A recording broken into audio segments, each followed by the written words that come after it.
আজি আমি ভূমি বজাৰৰ বিষয়ে আৰু কিছু বিষয় আমি আলোচনা কৰিম। এতিয়া প্ৰথমে আমি আধুনিক খাজনাৰ তত্ত্ব নাইবা খাজনাৰ চাহিদা আৰু যোগান তত্ত্ব এই বিষয়টো আলোচনা কৰিম। খাজনাৰ আধুনিক তত্ত্ব কোনো এজন অৰ্থনীতিবিদে এককভাৱে আগবঢ়োৱা তত্ত্ব নহয়। মাৰ্শ্বেল, জোৱান ৰবিনছন আৰু বোল্ডিং আদি অৰ্থনীতিবিদে খাজনাৰ সম্পৰ্কে আগবঢ়োৱা মতসমূহ লৈয়ে এই খাজনাৰ আধুনিক তত্ত্বটো উদ্ভৱ হৈছে। আধুনিক অৰ্থনীতিবিদসকলে তেওঁলোকৰ মতে খাজনা ৰিকাৰ্ডোৱে কোৱাৰ দৰে ভূমিৰ উৰ্বৰতাৰ পাৰ্থক্যৰ বাবে সৃষ্টি নহয়, কিন্তু ইয়াৰ সৃষ্টি হয় চাহিদাৰ অনুপাতে ভূমিৰ যোগানৰ আপেক্ষিক অপ্ৰাচুৰ্যতাৰ বাবে। যোগানৰ অনুপাতে যদি চাহিদা যিমানেই বৃদ্ধি পায়, খাজনা নাইবা দৰ সিমানেই বৃদ্ধি পাব। অৰ্থাৎ আধুনিক অৰ্থনীতিবিদসকলে তেওঁলোকৰ মতে ৰিকাৰ্ডোৱে যিধৰণে কৈছিলে যে ভূমিৰ উৰ্বৰতাৰ পাৰ্থক্যৰ বাবেই খাজনাৰ সৃষ্টি হয়, তেওঁলোকৰ মতে এই ৰিকাৰ্ডোৱে কোৱাৰ দৰে ভূমিৰ উৰ্বৰতাৰ পাৰ্থক্যৰ বাবে খাজনা সৃষ্টি নহয়।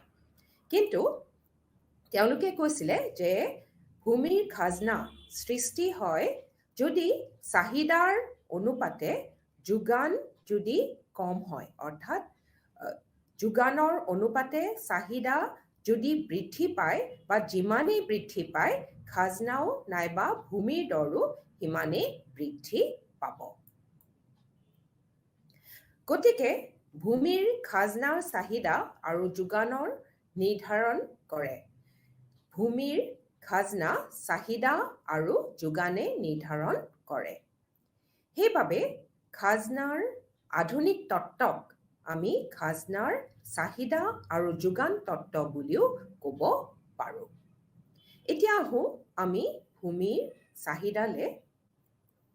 এতিয়া উৎপাদনৰ আন উপাদানসমূহৰ দৰে ভূমিৰ চাহিদা এক উদ্ভূত চাহিদা, অৰ্থাৎ ভূমিৰ পৰা যিবোৰ দ্ৰব্য সৃষ্টি হয় সেই দ্ৰব্যসমূহৰ চাহিদাৰ বাবে এই চাহিদাৰ সৃষ্টি হয়। অৰ্থাৎ ভূমিৰ পৰা সৃষ্টি হোৱা দ্ৰব্যসমূহৰ চাহিদাৰ বাবে ভূমিৰ চাহিদা সৃষ্টি হয়।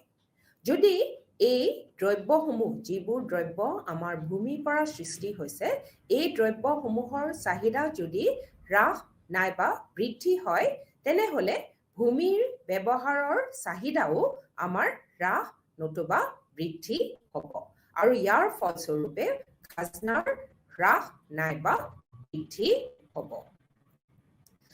ভূমিৰ যদি চাহিদালে চাওঁ, আমি উৎপাদনৰ আন উপাদানসমূহৰ নিচিনাকৈ ভূমিৰ চাহিদাও আমাৰ ভূমিৰ পৰা সৃষ্টি হোৱা দ্ৰব্যৰ চাহিদাৰ ওপৰত নিৰ্ভৰ কৰিব। ভূমিৰ পৰা সৃষ্টি হোৱা দ্ৰব্যৰ চাহিদাৰ বাবেই ভূমিৰ চাহিদাৰ সৃষ্টি হয়। যদি এই দ্ৰব্যৰ চাহিদাৰ আমাৰ হ্ৰাস নাইবা বৃদ্ধি হয়, তেনেহ'লে ভূমি ব্যৱহাৰৰ চাহিদাও আমাৰ হ্ৰাস নাইবা বৃদ্ধি হ'ব আৰু ইয়াৰ ফলস্বৰূপে খাজনাও আমাৰ হ্ৰাস নাইবা বৃদ্ধি পাব। আনহাতে উৎপাদনৰ উপাদানৰ চাহিদা আৰু ইয়াৰ প্ৰান্তিক বিক্ৰী আয় উৎপাদিকাৰ ওপৰত নিৰ্ভৰ কৰে। উৎপাদনৰ উপাদানৰ চাহিদা আৰু ইয়াৰ প্ৰান্তিক বিক্ৰী আয় উৎপাদিকাৰ ওপৰত নিৰ্ভৰ কৰে। আকৌ প্ৰান্তিক বিক্ৰী আয় উৎপাদিকাত ক্ৰমহ্ৰাসমান উৎপাদন বিধি কাৰ্যকৰী হয় বাবে ভূমিৰ চাহিদা ৰেখা আমাৰ বাওঁফালৰ পৰা সোঁফাললৈ তললৈ নামি আহে। এতিয়া আহোঁ আমি ভূমিৰ যোগানলৈ।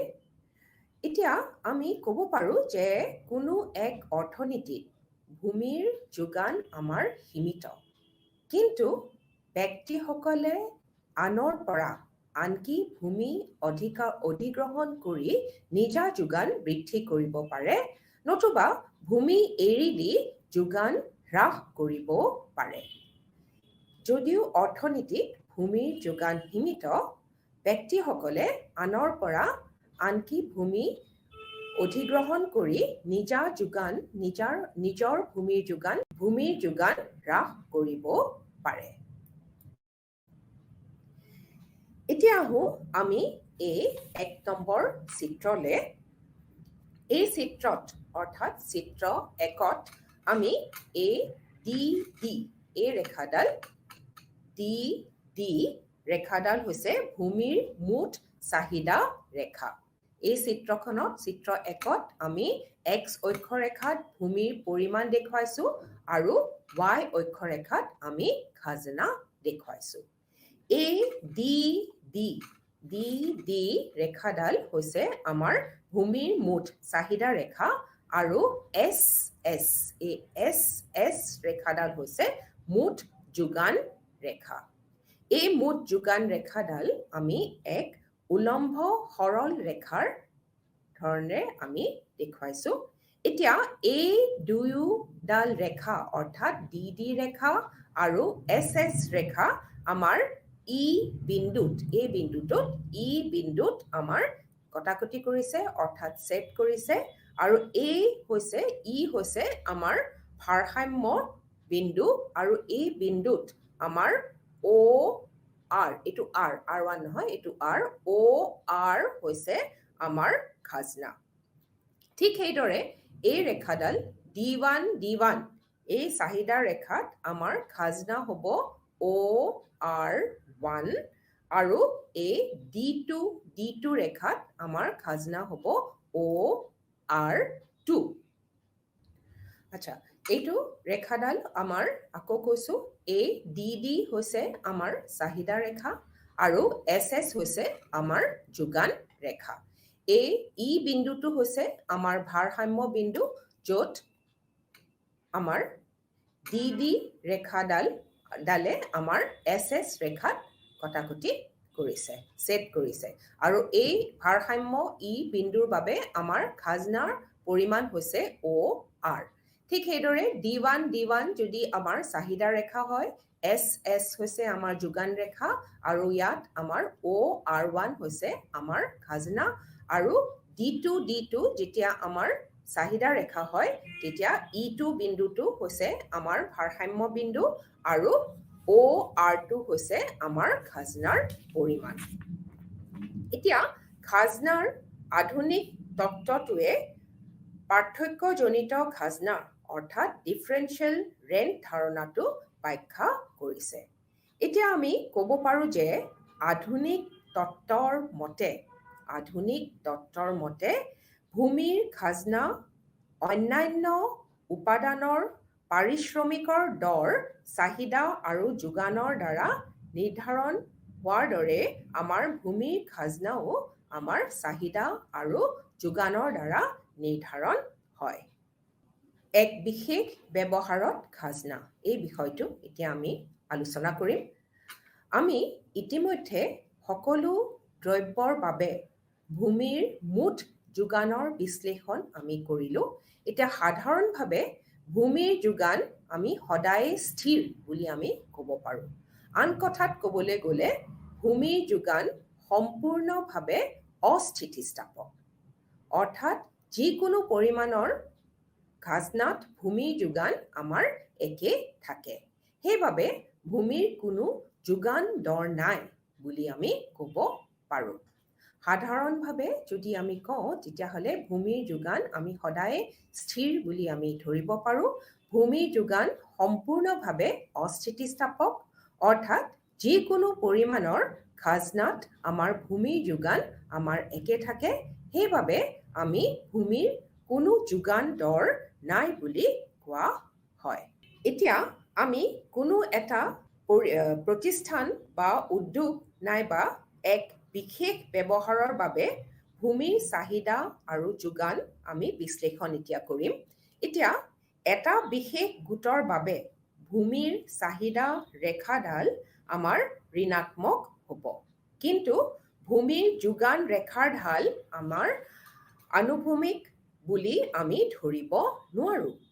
আন কথাত ক'বলৈ গ'লে অধিক খাজনা দি ব্যক্তিগত গোট একোটাই ভূমি যোগান বৃদ্ধি কৰিব পাৰে। গতিকে আমাৰ যোগান ৰেখাডাল আমি এই চিত্ৰত দেখুৱাৰ নিচিনাকৈ আমাৰ যোগান ৰেখাডাল আমাৰ স্থিতিস্থাপক হ'ব আৰু এই ধৰণেৰে বাওঁ ফালৰ পৰা আমাৰ সোঁ ফাললৈ আমাৰ ঊৰ্ধ্বমুখী হ'ব। এতিয়া এই চিত্ৰ 2ত আমি দেখুৱাইছোঁ যে এছ ডাল হৈছে আমাৰ ভূমিৰ যোগান ৰেখা, ইয়াৰ ঢাল হৈছে আমাৰ ধনাত্মক, এইটো ওপৰলৈ গৈছে। আৰু আমি ধৰি লৈছোঁ যে ধৰা হওক যে প্ৰথম অৱস্থাত আমাৰ ডি হৈছে আমাৰ চাহিদা ৰেখা। এই চিত্ৰটো আমি X অক্ষৰেখাত আমি ভূমিৰ পৰিমাণ দেখুৱাইছোঁ আৰু Y অক্ষৰেখাত আমি খাজনা দেখুৱাইছোঁ। এতিয়া এছ হৈছে আমাৰ ভূমিৰ যোগান ৰেখা আৰু ডি হৈছে আমাৰ চাহিদা ৰেখা। এতিয়া আমাৰ এই চাহিদা ৰেখাই অৰ্থাৎ ডি চাহিদা ৰেখাই আমাৰ এই যোগান ৰেখাক আমাৰ ই বিন্দুত কটাকটি কৰিছে, নতুবা আমাৰ ছেদ কৰিছে। এতিয়া ই হৈছে সেইবাবে ই হৈছে আমাৰ ভাৰসাম্য বিন্দু। এই ভাৰসাম্য বিন্দুত আমাৰ কি হৈছে, আমাৰ খাজনাৰ পৰিমাণ হৈছে আমাৰ অ' আৰ।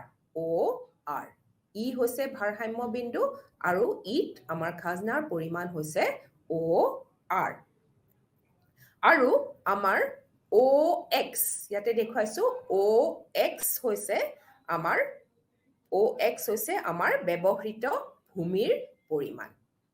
এতিয়া ধৰি লৈছোঁ যে চাহিদা আমাৰ ডিৰ পৰা D1লৈ বৃদ্ধি পালে। এইটো D3 নহয় দেই, এইটো D1লৈ বৃদ্ধি পালে।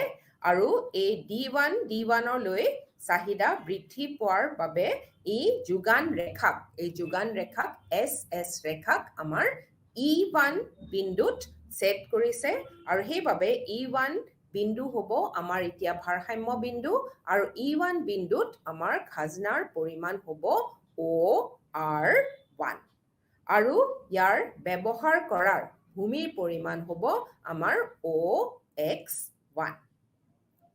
OX1 হ'ব আমাৰ ব্যৱহৃত ভূমিৰ পৰিমাণ আৰু খাজনাৰ পৰিমাণ হ'ব এতিয়া OR1। অৰ্থাৎ আমি খাজনাৰ পৰিমাণ আমাৰ ORৰ পৰা বৃদ্ধি হৈ OR1 হৈছে, অৰ্থাৎ R1 বৃদ্ধি পোৱাৰ খাজনাৰ পৰিমাণ R1 বৃদ্ধি পোৱাত আমাৰ X1 পৰিমাণ ভূমি অন্যান্য ব্যৱহাৰৰ পৰা আঁতৰাই আনি এই বিশেষ ব্যৱহাৰত দিয়া হৈছে। সেইকাৰণে আমাৰ যেতিয়া খাজনাৰ পৰিমাণ R1 বৃদ্ধি পায়, তেতিয়াহ'লে আমাৰ ব্যৱহৃত ভূমিৰ পৰিমাণো আমাৰ X1 বৃদ্ধি পায়। ঠিক সেইদৰে আমি যদি ভূমিৰ চাহিদা যদি আমি D2লৈ যদি আমি হ্ৰাস পায়, তেতিয়াহ'লে আমাৰ খাজনাৰ পৰিমাণ হ'ব OR2, কাৰণ এতিয়া আমাৰ ভাৰসাম্য বিন্দু হ'ব E2। খাজনাৰ পৰিমাণ আমাৰ OR2লৈ আমাৰ হ্ৰাস পাব, আৰু আমাৰ ভূমিৰ ব্যৱহাৰৰ পৰিমাণ বা ব্যৱহৃত ভূমিৰ পৰিমাণো আমাৰ OX2লৈ হ্ৰাস পাব। এতিয়া মই আকৌ এবাৰ বুজাই দিছোঁ যে আমাৰ যদি ভূমিৰ যোগান ৰেখা যদি আমাৰ এছ হয়, তেতিয়াহ'লে প্ৰথমতে যদি আমি চাহিদা ৰেখা ডি বুলি লওঁ, তেতিয়াহ'লে এছ আৰু ডি ছেদ কৰিছে ই বিন্দুত, অৰ্থাৎ ই হৈছে আমাৰ ভাৰসাম্য বিন্দু, আৰু এই ই বিন্দুত আমাৰ খাজনাৰ পৰিমাণ হ'ব OR। যদি চাহিদা বৃদ্ধি হৈ D1 হয়, তেতিয়াহ'লে আমাৰ ভাৰসাম্য বিন্দু হ'ব E1 আৰু খাজনাৰ পৰিমাণ হ'ব OR1। ডিৰ পৰা D1 লৈ চাহিদা বৃদ্ধি পোৱাৰ বাবে আমাৰ খাজনাৰ পৰিমাণ R1 বৃদ্ধি পায়। ঠিক সেইদৰে ব্যৱহৃত ভূমিৰ পৰিমাণো আমাৰ X1 লৈ বৃদ্ধি পায়। অৰ্থাৎ আমি X1 পৰিমাণ ভূমি আমি অন্যান্য ব্যৱহাৰৰ পৰা আঁতৰাই আনি এই বিশেষ ব্যৱহাৰত আমি ব্যৱহাৰ কৰিম। আকৌ আমাৰ যদি চাহিদা D2 লৈ যদি হ্ৰাস হয় তেতিয়াহ'লে আমাৰ খাজনাৰ পৰিমাণ OR2 লৈ হ্ৰাস পাব আৰু ঠিক সেইদৰে আমাৰ ব্যৱহৃত ভূমিৰ পৰিমাণো OX2 লৈ হ্ৰাস পাব।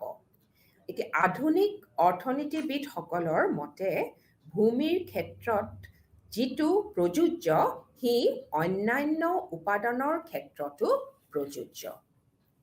অন্যান্য উপাদানৰ বাবে পাৰিশ্ৰমিক দৰ অৰ্থাৎ আমি যদি মূলধনৰ বিষয়ে কওঁ, মূলধনৰ বাবে আমি সুদ ধৰিব পাৰোঁ, শ্ৰমিকৰ বাবে মজুৰি বুলি ক'ব পাৰোঁ আৰু উদ্যোক্তাৰ বাবে আমি লাভ বুলি ক'ব পাৰোঁ। যি ধৰণে ভূমিৰ বাবে খাজনা নিৰ্ধাৰণ কৰাৰ যি ধৰণে ভূমিৰ চাহিদা আৰু যোগানে নিৰ্ধাৰণ কৰে, ঠিক সেইদৰে আমাৰ অন্যান্য উপাদানৰ বাবে পাৰিশ্ৰমিক দৰ ভূমিৰ বাবে খাজনা নিৰ্ধাৰণ কৰাৰ দৰে নিৰ্ধাৰিত হয়।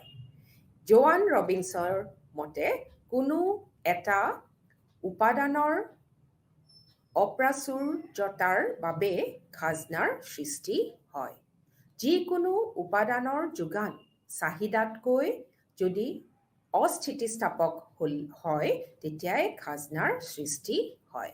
যিকোনো উপাদানৰ যোগান চাহিদাতকৈ অস্থিতিস্থাপক হ'লেই খাজনাৰ সৃষ্টি হয়।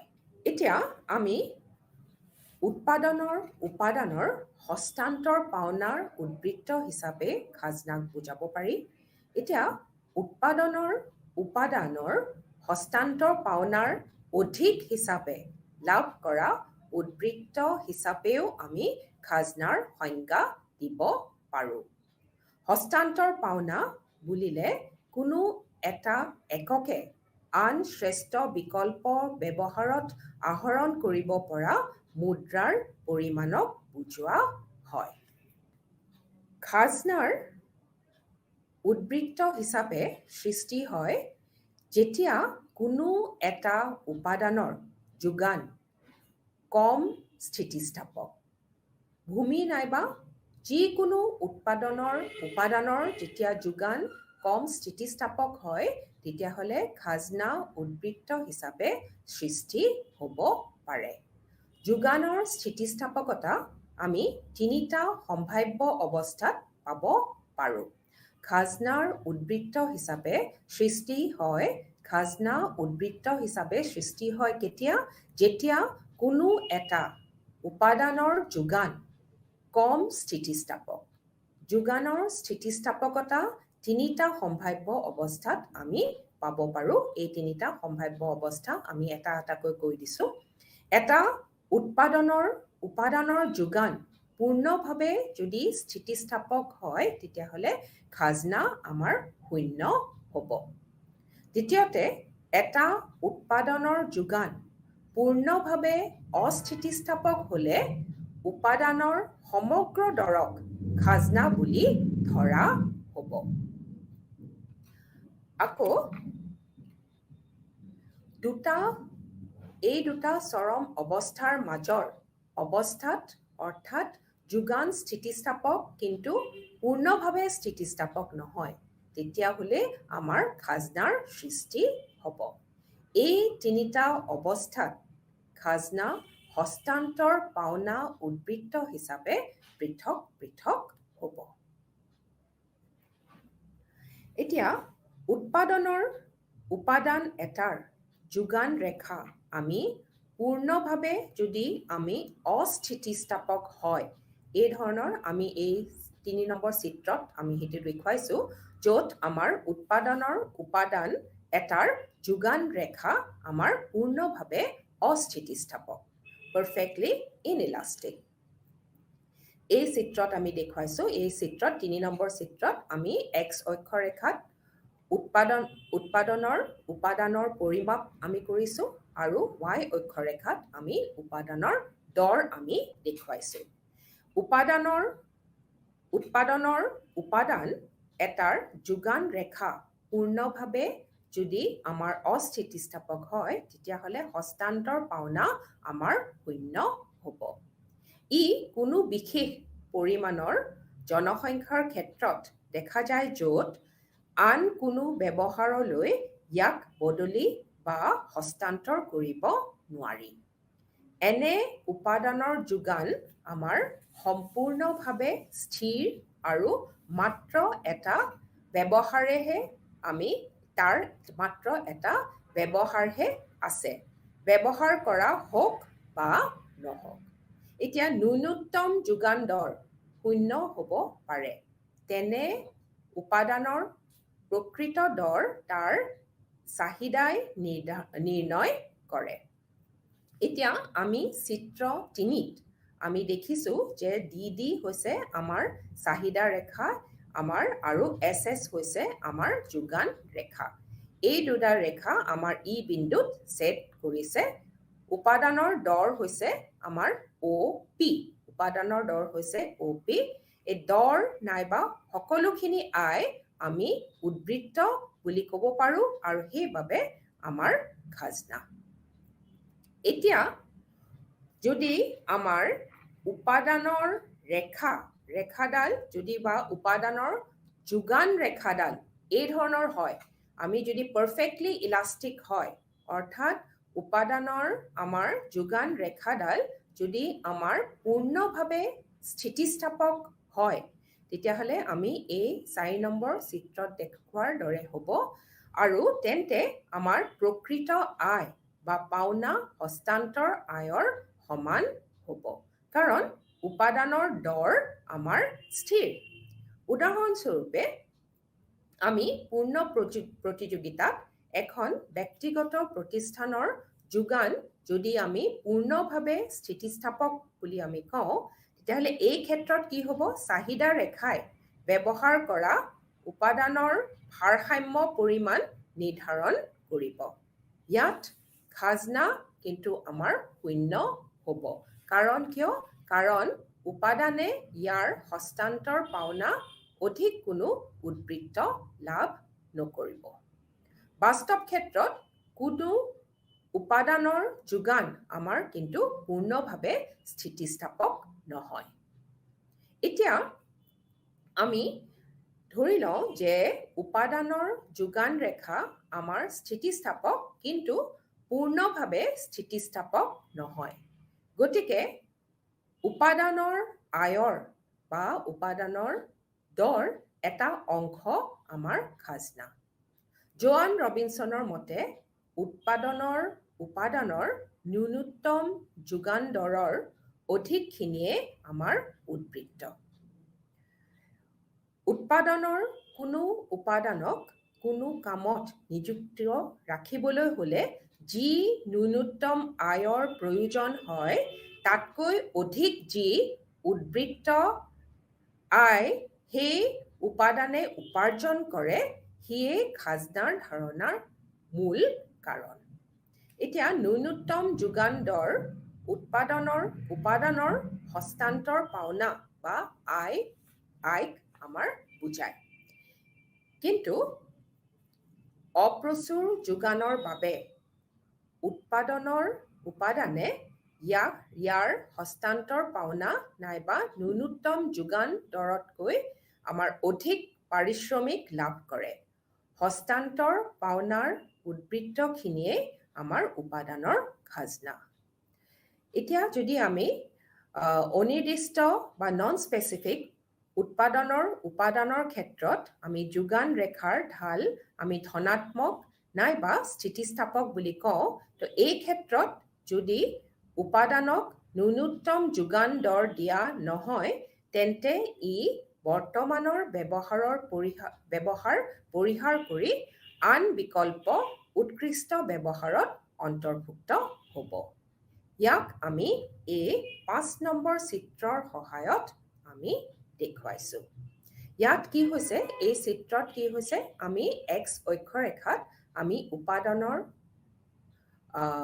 আমি পৰিমাপ কৰিছোঁ আৰু উপাদানৰ দৰ আমি y অক্ষৰেখাত আমি দেখুৱাইছোঁ ইয়াত SS এই SS হৈছে আমাৰ যোগান ৰেখা আৰু এই যোগান ৰেখাক আমি স্থিতিস্থাপক হিচাপে দেখুৱাইছোঁ ই চাহিদা ৰেখাক এই যোগান ৰেখাক SS যোগান ৰেখাক আমাৰ চাহিদা ৰেখাক অৰ্থাৎ DD চাহিদা ৰেখাক ই বিন্দুত কটাকটি কৰিছে অৰ্থাৎ ছেদ কৰিছে গতিকে আমাৰ OX পৰিমাণৰ উপাদান ভাৰসাম্য লাভৰ বাবে ব্যৱহাৰ কৰা হৈছে আৰু উপাদানৰ দৰ হৈছে আমাৰ OR ৰ সমান যোগান ৰেখা উলম্ব অক্ষৰ S বিন্দুৰ পৰা আৰম্ভ হৈছে ইয়াতে আমি দেখিছোঁ যে এই যোগান ৰেখাডাল SS ৰেখাডাল আমাৰ এই উলম্ব অক্ষৰেখাৰ S বিন্দুৰ পৰা আৰম্ভ হৈছে সেইটোৱে দেখুৱাইছে যে ন্যূনতম দৰ হ'ব আমাৰ OS গতিকে আন উপাদানৰ যোগান দৰ বৃদ্ধি পাব যদি ভাৰসাম্যত OX পৰিমাণৰ উপাদান নিয়োগ কৰা হয় তেন্তে উপাদানৰ শেষ এককক দিয়া দৰ হস্তান্তৰ পাওনাৰ সমান হ'ব লাগিব কিন্তু আন্তঃপ্ৰান্তিক অৰ্থাৎ ইন্ট্ৰামাৰ্জিনেল গোটসমূহে ইবিলাকৰ হস্তান্তৰ পাওনাৰ অধিক উদ্বৃত্ত সৃষ্টি হ'ব বা সৃষ্টি কৰিব এই চিত্ৰটোত আমি দেখিছোঁ যে মুঠ আয় কিমান হৈছে মুঠ আয় বা পাওনা হৈছে আমাৰ OREX এই চিত্ৰত আমি দেখিছোঁ যে মুঠ আয় হৈছে আমাৰ OREX ৰ সমান গতিকে উদ্বৃত্ত নাইবা খাজনা আমাৰ কি ধৰণে আমি উলিয়াব পাৰোঁ এতিয়া যদি আমি মুঠ আয় বা পাওনা যদি আমি OREX ৰ সমান বুলি কওঁ আনহাতে আমি হস্তান্তৰ পাওনা বা আমাৰ আয় হ'ব আমাৰ OSEX আমাৰ হস্তান্তৰ পাওনা হ'ব OSEX আৰু আমাৰ মুঠ আয় হ'ব OREX গতিকে আমাৰ উদ্বৃত্ত নাইবা খাজনা হ'ব SRE অৰ্থাৎ OREX বিয়োগ OSEX গতিকে আমি আধুনিক অৰ্থনীতিবিদসকলৰ মতে আমি ক'ব পাৰোঁ যে খাজনা অকল ভূমিৰ ক্ষেত্ৰতে সৃষ্টি নহয় যিকোনো উপাদানৰ যোগান কোনো এক ব্যৱহাৰত স্থিতিস্থাপক নহ'লে নাইবা কম স্থিতিস্থাপক হ'লে আমাৰ খাজনাৰ সৃষ্টি হ'ব এতিয়া আমি আহোঁ অইন এটা বিষয়লৈ যিটো আমি আধা খাজনা অৰ্থাৎ কোৱাচি ৰেণ্ট বুলি কোৱা হয় অৰ্থবিজ্ঞানত আধা খাজনা বা কোৱাচি ৰেণ্টৰ এই ধাৰণাটো আমাৰ আলফ্ৰেড মাৰ্শ্বেলে পৰিচয় কৰি দিছিলে তেখেতৰ মতে মাৰ্শ্বেলৰ মতে উৎপাদনত মানুহে ব্যৱহাৰ কৰা যন্ত্ৰ আৰু আন আহিলাৰ পাতিৰ পৰা পোৱা আয়েই হৈছে আধা খাজনা এতিয়া কিছুমান যন্ত্ৰ আৰু মানুহে নিৰ্মাণ কৰা কিছুমান আহিলা পাতি যেনে ধৰি লওঁ এখন নাও এইবিলাকৰ হ্ৰস্বকালত চাহিদাৰ তুলনাত আমি যোগান অস্থিতিস্থাপক হ'ব পাৰে বুলি ধৰিব পাৰোঁ এতিয়া আমাৰ এটা বিষয় যিটো আমি আধা খাজনা বা কোৱাচি ৰেণ্ট বুলি কওঁ আমাৰ এই বিষয়টো বা এই ধাৰণাটো আমাৰ আলফ্ৰেড মাৰ্শ্বেলে প্ৰথমবাৰৰ বাবে তেখেতে পৰিচয় কৰি দিছিলে আৰু তেখেতে কৈছিলে যে উৎপাদনত মানুহে ব্যৱহাৰ কৰা যন্ত্ৰ আৰু আন আহিলা পাতিৰ পৰা পোৱা আয়েই হৈছে আধা খাজনা বা কোৱাচি ৰেণ্ট।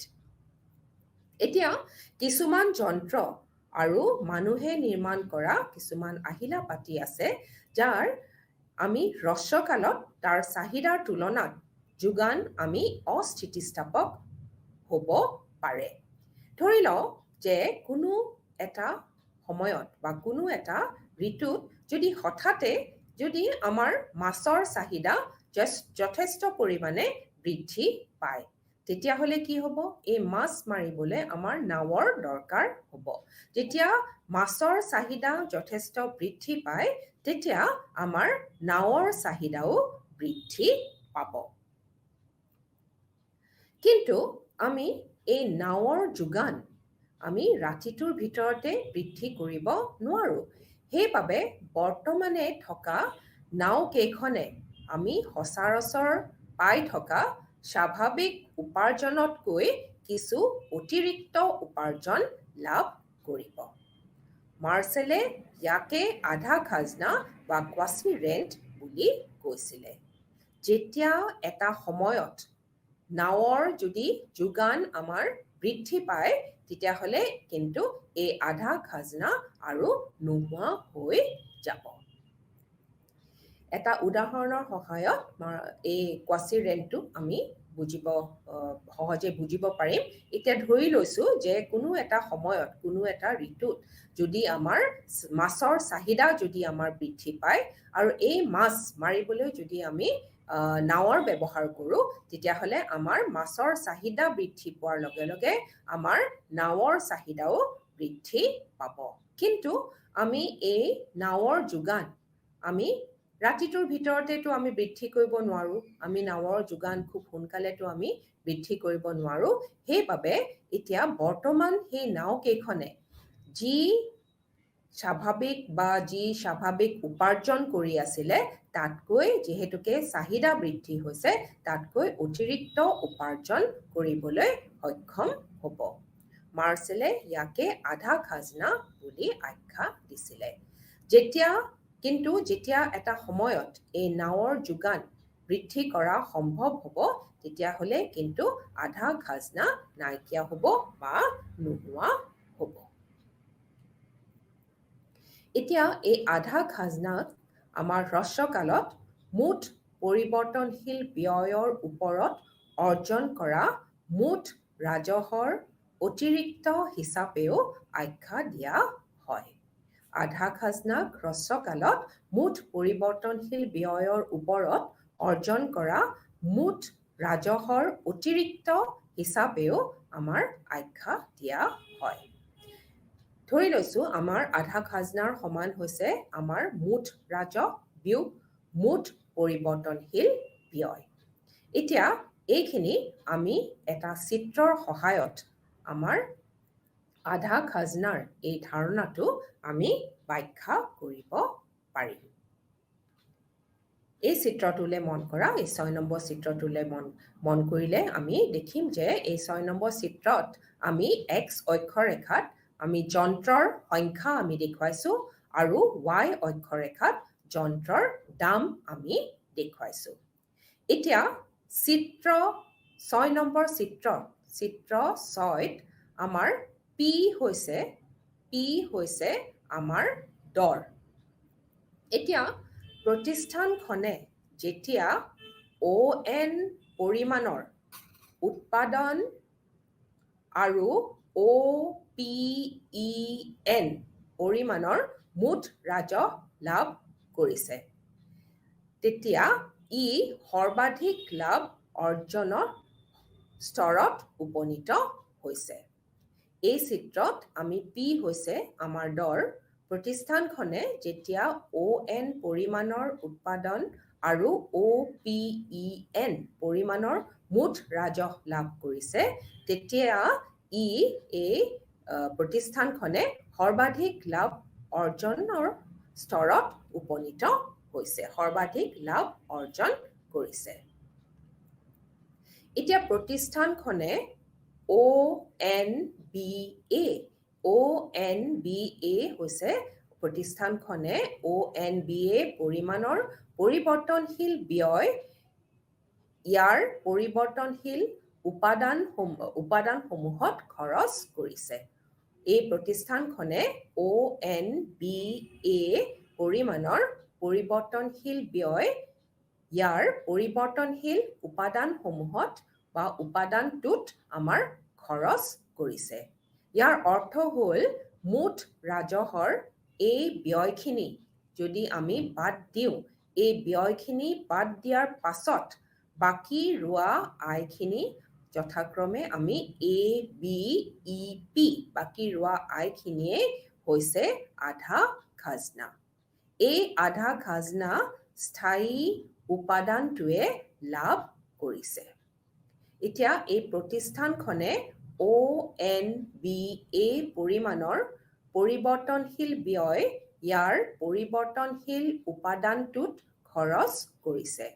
ইয়াৰ অৰ্থ হ'ল যে মুঠ ৰাজহৰ এই ব্যয়খিনি বাদ দিয়াৰ পাছত বাকী ৰোৱা আয়খিনি যথা ABEPয়ে হৈছে আমাৰ আধা খাজনা।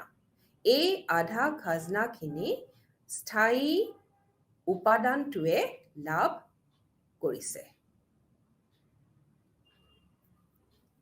ইয়াত আমি এটা কথা মন কৰিব লাগিব যে তত্ত্বটোৱে পূৰ্ণ প্ৰতিযোগিতামূলক বজাৰৰ অৱস্থিতি আমাৰ ধাৰণা কৰি লৈছে। অৰ্থাৎ এই তত্ত্বটোৱে আমাৰ পূৰ্ণ প্ৰতিযোগিতামূলক বজাৰ আছে বুলি ধৰি লৈছে। এতিয়া আধা খাজনা আমি দুটা অংশত লাভ কৰিব পাৰি। এই চিত্ৰত আমি দেখুৱাইছো যে এই আধা খাজনা আমি দুটা অংশত লাভ কৰিছো। চিত্ৰ 6ৰ সহায়ত এইটো আমি দেখুৱাইছো যে চিত্ৰ 6ত আমি দেখিছো যে ABCD এলেকাটোৱে মুঠ ব্যয় দেখুৱাইছে, আনহাতে PECD এই এলেকাটোৱে অতিৰিক্ত বা শুদ্ধ লাভ দেখুৱাইছে। অৰ্থাৎ এই 6 নম্বৰ চিত্ৰৰ সহায়ত আমি এই আধা খাজনা দুটা অংশত লাভ কৰা আমি দেখিবলৈ পাইছো। ইয়াত এই চিত্ৰটোত দেখিছো যে ABCD এই এলেকাটোৱে মুঠ ব্যয় দেখুৱাইছে, আনহাতে আমাৰ PECD এই এলেকাটোৱে অতিৰিক্ত বা শুদ্ধ লাভ দেখুৱাইছে। গতিকে আধা খাজনা হ'ব কি? আধা খাজনা সমান হ'ব TFC যোগ অতিৰিক্ত লাভ, বা অতিৰিক্ত লাভ হ'ব আধা খাজনা বিয়োগ TFC। দীৰ্ঘকালত যোগানৰ বৃদ্ধিৰ লগে লগে আধা খাজনা কিন্তু শূন্য হৈ পৰে আৰু প্ৰতিষ্ঠানখনে কেৱল স্বাভাৱিক লাভৰ সৈতেহে প্ৰতিষ্ঠানখনে ভাৰসাম্যতা লাভ কৰে। এইটো হৈছে আমাৰ আধা খাজনাৰ বিষয়ে অলপ আলোচনা। ইয়াৰ পাছত আহোঁ আমি অইন এটা বিষয়লৈ, এইটো হৈছে খাজনা আৰু মূল্যৰ মাজৰ আন্তঃ সম্পৰ্ক। খাজনা আৰু মূল্যৰ মাজৰ আন্তঃ সম্পৰ্ক, ইয়াত আমাৰ দুটা দৃষ্টিভংগী আছে। এটা হৈছে ৰিকাৰ্ডোইডিয়া দৃষ্টিভংগী আৰু আনটো হৈছে আমাৰ আধুনিক দৃষ্টিভংগী। ৰিকাৰ্ডিয়ান দৃষ্টিভংগীটো এই ধৰণৰ যে খাজনা হৈছে মূল্যৰ নিৰূপিত। অৰ্থাৎ ৰিকাৰ্ডোৱে কৈছে যে খাজনাই মূল্য নিৰূপণ নকৰে, কিন্তু খাজনা হৈছে মূল্য নিৰূপিত। ৰিকাৰ্ডোৰ মতে খাজনা মূল্যৰ নিৰূপিত, ই নিজে মূল্য নিৰূপণ নকৰে। অৰ্থাৎ তেওঁ ক'বলৈ গৈছে বা তেওঁৰ মতে খাজনা মূল্যত অন্তৰ্ভুক্ত নহয়। অৱশ্যে খাজনাৰ আধুনিক তত্ত্ব ৰিকাৰ্ডোৰ সৈতে একমত নহয়। ৰিকাৰ্ডোৱে যুক্তি দৰ্শাইছে যে উৎপাদিত সামগ্ৰীৰ উৎপাদন ব্যয়ত খাজনা অন্তৰ্ভুক্ত নহয় আৰু সেয়ে ইয়াৰ মূল্যত অন্তৰ্ভুক্ত কৰা নহয়। অৰ্থাৎ খাজনা বৃদ্ধি হ'লে মূল্য বৃদ্ধি নাপায়। এতিয়া এই খাজনা আৰু মূল্যৰ মাজৰ আন্তঃ সম্পৰ্কৰ বিষয়ে আমি আলোচনা কৰিব লৈছো আৰু ইয়াত মই আগে কোৱাৰ ধৰণেৰে ইয়াত দুটা দৃষ্টিভংগী আছে। এটা হৈছে ৰিকাৰ্ডিয়ান দৃষ্টিভংগী আৰু আনটো হৈছে আমাৰ আধুনিক অৰ্থনীতিবিদসকলৰ দৃষ্টিভংগী। এতিয়া খাজনা হৈছে মূল্য নিৰূপিত। এইটো হৈছে আমাৰ ৰিকাৰ্ডিয়ান দৃষ্টিভংগী। ৰিকাৰ্ডোৱে কৈছিলে, অৰ্থাৎ ৰিকাৰ্ডোৰ মতে খাজনা মূল্য নিৰূপিত। ই নিজে মূল্য নিৰূপণ নকৰে। অৰ্থাৎ ৰিকাৰ্ডোৰ মতে খাজনা মূল্যত অন্তৰ্ভুক্ত নহয়। কিন্তু আমাৰ আধুনিক তত্ত্ব এই ৰিকাৰ্ডোৰ এই দৃষ্টিভংগীৰ সৈতে একমত নহয়। ৰিকাৰ্ডোৱে বিভিন্ন ধৰণৰ যুক্তি দেখুৱাইছিলে। তেওঁ এটা যুক্তি দিছিলে যে উৎপাদিত সামগ্ৰীৰ উৎপাদন ব্যয়ত খাজনা অন্তৰ্ভুক্ত নহয় আৰু সেয়ে ইয়াৰ মূল্যত অন্তৰ্ভুক্ত কৰা নহয়। অৰ্থাৎ খাজনা বৃদ্ধি হ'লেও মূল্য বৃদ্ধি নাপায়। খাজনাৰ ৰিকাৰ্ডিয়ান তত্ত্বটোৰ মতে খাজনা হৈছে ব্যয়ৰ উদ্বৃত্ত। খাজনা নাথাকিলে প্ৰান্তীয় ব্যয়ে মূল্য নিৰ্ধাৰণ কৰিব। ভূমিৰ বেলেগ বেলেগ গুণাগুণ মূল্য নিৰূপণৰ একোটা কাৰণ নহয়। ধৰি লৈছো যে আমাৰ দুটুকুৰা মাটি আছে A আৰু B। যদি A মাটিটুকুৰা B মাটিটুকুৰাতকৈ বা মাটিখিনিতকৈ যদি অধিক মূল্যৱান সেৱা দিয়ে, তেতিয়াহ'লে A মাটিভাগে অৰ্জন কৰা অতিৰিক্ত ধনে উৎপাদিত সামগ্ৰীৰ মূল্যত প্ৰভাৱ নেপেলায়। খাজনা যে মূল্যৰ এটা অংশ নহয়, তাৰ আন এটা যুক্তি হৈছে যে ভূমি প্ৰকৃতিৰ এক মুক্ত উপহাৰ।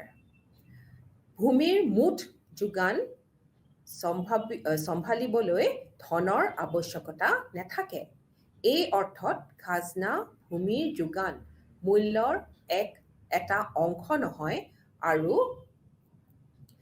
পৰিণামস্বৰূপে ভূমিৰ উৎপাদনৰ মূল্যৰ অংশ নহয়।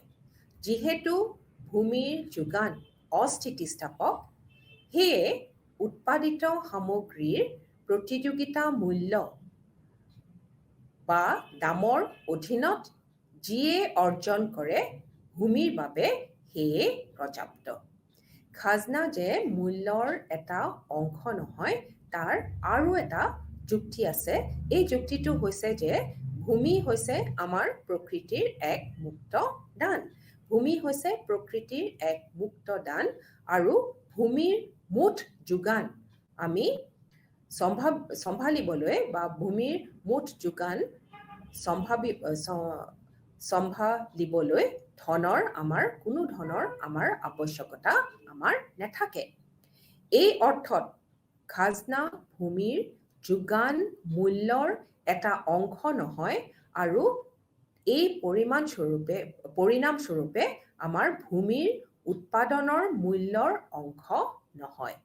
যিহেতু ভূমিৰ যোগান অস্থিতিস্থাপক, সেয়ে ই উৎপাদিত সামগ্ৰীৰ প্ৰতিযোগিতা মূল্য অৰ্থাৎ দামৰ অধীনত যিয়ে অৰ্জন কৰে ভূমিৰ বাবে সিয়ে পৰ্যাপ্ত। আকৌ আমি এনেকুৱা হ'ব পাৰে যে ভূমি নিৰ্ধাৰিত বা নিৰ্দিষ্ট আৰু ইয়াক কেৱল এটা কামতহে আমি ব্যৱহাৰ কৰিব পাৰোঁ। এনেকুৱা হ'ব পাৰে যে ভূমি নিৰ্ধাৰিত বা নিৰ্দিষ্ট আৰু এই ভূমিক কেৱল আমি এটা কামতহে ব্যৱহাৰ কৰিব পাৰোঁ। কোনো বিশেষ কাম বা উদ্যোগৰ বাবে এটুকুৰা মাটি আবণ্টন দিলে এনেকুৱা হ'ব পাৰে। অৰ্থাৎ সেই নিৰ্দিষ্ট মাটিখিনি আন কোনো উদ্দেশ্যত আমি ব্যৱহাৰ কৰিব নোৱাৰিবও পাৰোঁ। এনে ক্ষেত্ৰত কি হ'ব? সেই নিৰ্দিষ্ট উদ্যোগটোৰ ভূমিৰ যোগান আমাৰ অস্থিতিস্থাপক হ'ব। সেয়ে এনে পৰিস্থিতিত ভূমিৰ মূল্যৰ বিষয়টো গৌণ হৈ পৰিব। ই যি পায় ভূমিৰ বাবে সেয়ে পৰ্যাপ্ত হ'ব। এনেকৈ এই ক্ষেত্ৰত খাজনাৰ মূল্য নিৰূপিত, ই নিজে মূল্য নিৰূপণ নকৰে। এইখিনি আছিলে আমাৰ ৰিকাৰ্ডিয়ান আমাৰ দৃষ্টিভংগী। আৰু আমাৰ আধুনিক দৃষ্টিভংগীলৈ যদি আমি চাওঁ, আধুনিক অৰ্থনীতিবিদসকলে তেওঁলোকৰ দৃষ্টিত তেওঁলোকে কৈছিলে যে খাজনাই মূল্য নিৰূপণ কৰে। আধুনিক সময়ৰ অৰ্থনীতিবিদসকলে বা অৰ্থবিজ্ঞানীসকলে তেওঁলোকে ৰিকাৰ্ডোয়ান যে তত্ত্বৰ সৈতে তেওঁলোক একমত নহয়। ৰিকাৰ্ডোই যি তত্ত্ব দিছিলে তাৰ সৈতে আধুনিক অৰ্থবিজ্ঞানীসকলে তেওঁলোক একমত নহয়। তেওঁলোকৰ মতে কেতবোৰ নিৰ্দিষ্ট পৰিস্থিতি, কিছুমান নিৰ্দিষ্ট পৰিস্থিতি আছে যি পৰিস্থিতিসমূহত খাজনা মূল্যত অন্তৰ্ভুক্ত হয়। আধুনিক সময়ৰ অৰ্থবিজ্ঞানীসকলে তেওঁলোকে এই ৰিকাৰ্ডোৰ তত্ত্বৰ সৈতে একমত নহয়। তেওঁলোকে কৈছিলে যে কিছুমান আমাৰ নিৰ্দিষ্ট পৰিস্থিতি আছে আৰু যি পৰিস্থিতিত আমাৰ খাজনা মূল্যত অন্তৰ্ভুক্ত হয়। তেওঁলোকে এই পৰিস্থিতিসমূহ তেওঁলোকে দেখুৱাইছে বা এই পৰিস্থিতিসমূহ তেওঁলোকে উল্লেখ কৰা পৰিস্থিতিবোৰ আমি এতিয়া এটা এটাকৈ আলোচনা কৰিম, য'ত আমি তেওঁলোকে দেখুৱাইছে যে খাজনাই মূল্য নিৰূপণ কৰে। প্ৰথম পৰিস্থিতিটো হৈছে যে যেতিয়া ভূমি নিয়ন্ত্ৰণৰ অধীনত থাকে। এতিয়া পূৰ্ণ প্ৰতিযোগিতামূলক বজাৰত খাজনা মূল্যৰ অন্তৰ্ভুক্ত নহয়। কিন্তু যদিহে ভূমিৰ মালিকীস্বত্ব লোৱা হয় আৰু কেইজনমান মালিকৰ দ্বাৰা সেই ভূমিখিনি নিয়ন্ত্ৰিত হয়, তেওঁলোকে আনকি প্ৰান্তীয় ভূমিৰ ওপৰতো খাজনা আদায় দিবলৈ খেতিয়কসকলক বাধ্য কৰিব পাৰে। এনেকুৱা পৰিস্থিতিত কি হ'ব? এনেকুৱা পৰিস্থিতিত এই খেতিয়কসকলে উৎপাদিত সামগ্ৰীৰ মূল্যত খাজনা অন্তৰ্ভুক্ত কৰিব। এটা পৰিস্থিতি কৈছিলে যে যেতিয়া ভূমি নিয়ন্ত্ৰণৰ অধীনত থাকে। এতিয়া আমি জানো বা আমি দেখিছোঁ যে পূৰ্ণ প্ৰতিযোগিতামূলক বজাৰত খাজনা মূল্যৰ অন্তৰ্ভুক্ত নহয়। কিন্তু যেতিয়া ভূমিৰ মালিকীস্বত্ব লোৱা হয় আৰু কেইজনমান মানুহৰ দ্বাৰা যদি এই ভূমিখিনি নিয়ন্ত্ৰিত হয়, তেওঁলোকে আনকি তেতিয়া প্ৰান্তীয় ভূমিৰ ওপৰতো খাজনা আদায় দিবলৈ খেতিয়কসকলক বাধ্য কৰিব পাৰে। এনে ক্ষেত্ৰত কি হ'ব? এনে পৰিস্থিতিত কি হোৱা দেখা যায় যে খেতিয়কসকলে উৎপাদিত সামগ্ৰীৰ মূল্যত খাজনা অন্তৰ্ভুক্ত কৰে। আন এটা পৰিস্থিতি হৈছে যে ভূমিৰ ওপৰত অধিক নিৰ্ভৰশীলতা। ভূমিৰ ওপৰত অধিক নিৰ্ভৰশীলতা যদি থাকে, তেতিয়াও খাজনা মূল্যত অন্তৰ্ভুক্ত হয়। এতিয়া যেতিয়া ভূমিৰ ওপৰত অধিক নিৰ্ভৰশীলতাই তেতিয়া ইয়াৰ চাহিদা অধিক বৃদ্ধি কৰে। যেতিয়া ভূমিৰ ওপৰত অধিক নিৰ্ভৰশীলতাই ইয়াৰ চাহিদা বা ভূমিৰ চাহিদা বৃদ্ধি কৰে, তেতিয়া ভূমিৰ মালিকে এই পৰিস্থিতিটোৰ সুযোগ ল'ব পাৰে। এনে অৱস্থাত ভূমিৰ মালিকে কি কৰিব পাৰে? এনে অৱস্থাত তেওঁলোকে খাজনা বৃদ্ধি কৰিব পাৰে। ফলস্বৰূপে অৰ্থনৈতিক খাজনাতকৈ প্ৰকৃত খাজনা অধিক হয় আৰু খাজনা মূল্যত অন্তৰ্ভুক্ত হয়। আন এটা পৰিস্থিতিত য'ত খাজনা মূল্যত অন্তৰ্ভুক্ত হয় সেইটো হৈছে ভূমিৰ ওপৰত যদি অধিক নিৰ্ভৰশীলতা থাকে।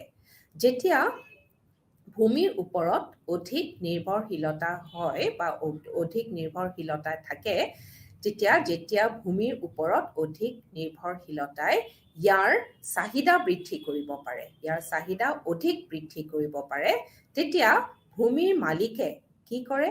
ভূমিৰ মালিকে এই পৰিস্থিতিটোৰ সুযোগ ল'ব পাৰে।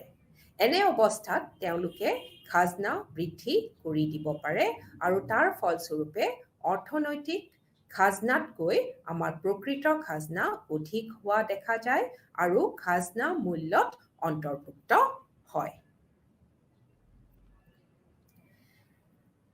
তৃতীয় পৰিস্থিতিটো হৈছে যে ভিন্ন ভিন্ন ব্যৱহাৰত ভিন্ন ভিন্ন আমাৰ উৎপাদনশীলতা।